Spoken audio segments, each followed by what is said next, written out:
Hi hello നമസ്കാരം. ഇന്നത്തെ health ടിപ്സിലേക്ക് എല്ലാ പ്രേക്ഷകർക്കും സ്വാഗതം.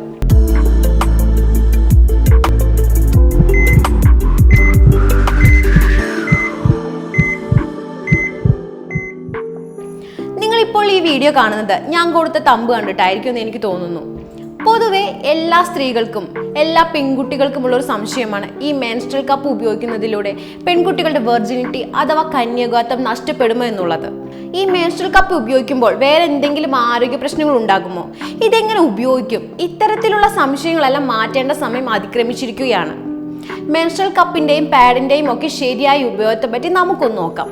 ഒരു പെൺകുട്ടി പ്രായപൂർത്തിയാകുന്നത് മുതൽ മാസമുറ നിന്ന് മെനോപ്പസ് ആകുന്നത് വരെയും ഇന്നത്തെ കാലത്ത് സാർവത്രികമായി ഉപയോഗിച്ചു വരുന്ന ഒന്നാണ് സാനിറ്ററി പാഡുകൾ.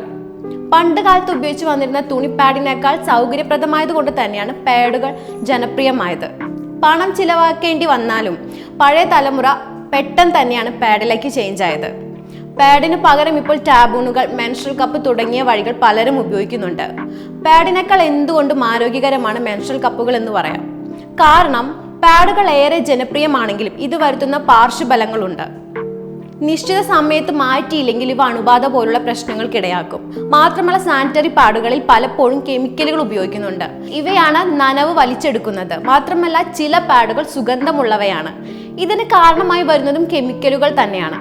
ആരോഗ്യത്തിന് തന്നെ ഹാനികരമായേക്കാവുന്ന പല കെമിക്കലുകളും ഇതിലുണ്ട്. ഇതിനാൽ തന്നെ പാഡുകൾ പൂർണ്ണമായും ആരോഗ്യകരമാണെന്ന് പറയാനാകില്ല. മാത്രമല്ല പാരിസ്ഥിതിക്ക് ഏറെ ദോഷം നൽകുന്ന ഒന്നാണ് ഇവയെന്ന് പറയാം. ഇവിടെ പുറംപാളി പ്ലാസ്റ്റിക് ആയതിനാൽ തന്നെ ഭൂമിക്ക് ഇവ ദോഷം വരുത്തുന്നവയാണ്. ഇത് നശിപ്പിക്കുക എന്നത് അത്ര എളുപ്പമായ ഒരു കാര്യമല്ല. ഇത് മാത്രമല്ല ഇവ അത്ര വില കുറവുള്ളതുമല്ല. വീണ്ടും ഉപയോഗിക്കാൻ പാടില്ലാത്തതിനാൽ തന്നെ ചെലവുള്ള ഒന്നാണ്. മാത്രമല്ല സാനിറ്ററി പാഡ് ലാഭിക്കാൻ വേണ്ടി ദീർഘസമയം ഉപയോഗിക്കുന്നത് മറ്റു പല ആരോഗ്യ പ്രശ്നങ്ങൾക്കും അണുബാധകൾക്കും തുടഭാഗത്ത് മുറിവുണ്ടാകുന്നതിനുമെല്ലാം കാരണമുണ്ടാക്കുന്നു. ഇതിന് പരിഹാരമായി ഉള്ളതാണ് മെൻസ്ട്രൽ കപ്പ്. 30-50 ml ബ്ലഡ് വരെ ഒരു സ്ത്രീയുടെ ഒരു മാസമുറ സമയത്ത് പുറത്തു പോകുന്നുണ്ട്. അനേകം പാഡുകൾ ഉപയോഗിക്കുന്നതിന് പകരം 1-2 കൊണ്ട് ഇവ ഉപയോഗിക്കാം. ഇത് ഏറെ കാലം കഴുകി വൃത്തിയാക്കി ഉപയോഗിക്കാൻ സാധിക്കും. ഉപയോഗിക്കാൻ ഇത് പാഡുകളെക്കാൾ സുരക്ഷിതമാണ്. കറ പറ്റുമെന്ന ഭയം വേണ്ട. ഇടയ്ക്കിടെ ഇത് മാറ്റേണ്ട കാര്യവുമില്ല. ദീർഘനേരം ഇത് ഉപയോഗിക്കാൻ സാധിക്കും. ഉള്ളിൽ വെക്കുന്നതിനാൽ തന്നെയും ആർത്തവം എന്ന തോന്നൽ, ഇതുകൊണ്ടുണ്ടാകുന്ന നനവും മറ്റും വരാതിരിക്കാനുള്ള ഒരു വഴി കൂടിയാണ് മെൻസ്ട്രൽ കപ്പ്. മാത്രമല്ല ഇവ അലർജി പോലുള്ള പ്രശ്നങ്ങൾ ഉണ്ടാക്കുന്നില്ല. ഇത് മെഡിക്കൽ സിലിക്കോണും ലാറ്റക്സും എല്ലാം ഉപയോഗിച്ചുണ്ടാക്കുന്നതാണ്. ഇതിനാൽ തന്നെയും 99% സുരക്ഷിതമാണ്. ഇത് ഇടയ്ക്കിടെ മാറ്റേണ്ട കാര്യമില്ല. കൃത്യമായി വെച്ചാൽ ഇത് ലീക്ക് ആകുമോ കറ പറ്റുമോ എന്ന രീതിയിൽ ആശങ്കയും വേണ്ട. പുറമേക്ക് വരുന്ന ഫ്ലൂയിഡ് തടഞ്ഞ് ഉള്ളിൽ നിന്ന് തന്നെ ഇത് ശേഖരിക്കുന്നത് കൊണ്ട്, അതായത് സെർവിക്സ് മുഖത്തു നിന്ന് തന്നെ മാസമുറ രക്തം ശേഖരിക്കുന്നതിനാൽ പുറത്തേക്ക് രക്തം വരുന്നില്ലെന്ന് സ്ത്രീകളെ സംബന്ധിച്ചിടത്തോളം ഏറെ ആശ്വാസകരമാണ്. ഇത് വൃത്തിയാക്കാനും വളരെ എളുപ്പമാണ്. സാധാരണ ടാപ്പ് വെള്ളത്തിൽ കഴുകി ഉണക്കി വൃത്തിയായി സൂക്ഷിക്കാം. സാധാരണ രീതിയിൽ ആർത്തവമുള്ളയാൾക്ക് 10-12 മണിക്കൂർ വരെ ഇത് വയ്ക്കാം.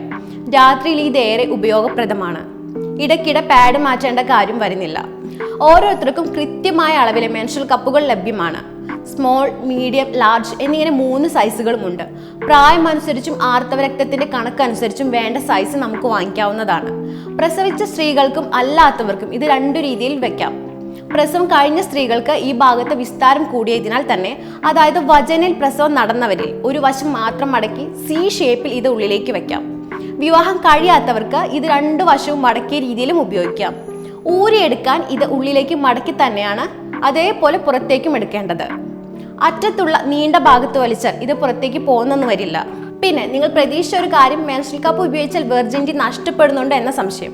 അതിനെ പറ്റിയുള്ള കൂടുതൽ വിവരങ്ങൾ ഞാൻ അടുത്ത വീഡിയോയിൽ പറയുന്നതാണ്. അപ്പോൾ അത് കാണാൻ വേണ്ടി നിങ്ങൾ ചെയ്യേണ്ട ഒരു കാര്യം, നമ്മുടെ ചാനൽ ഒന്ന് സബ്സ്ക്രൈബ് ചെയ്യുക. വിട്ടുപോകരുത്. Social media desk, Kerala vision.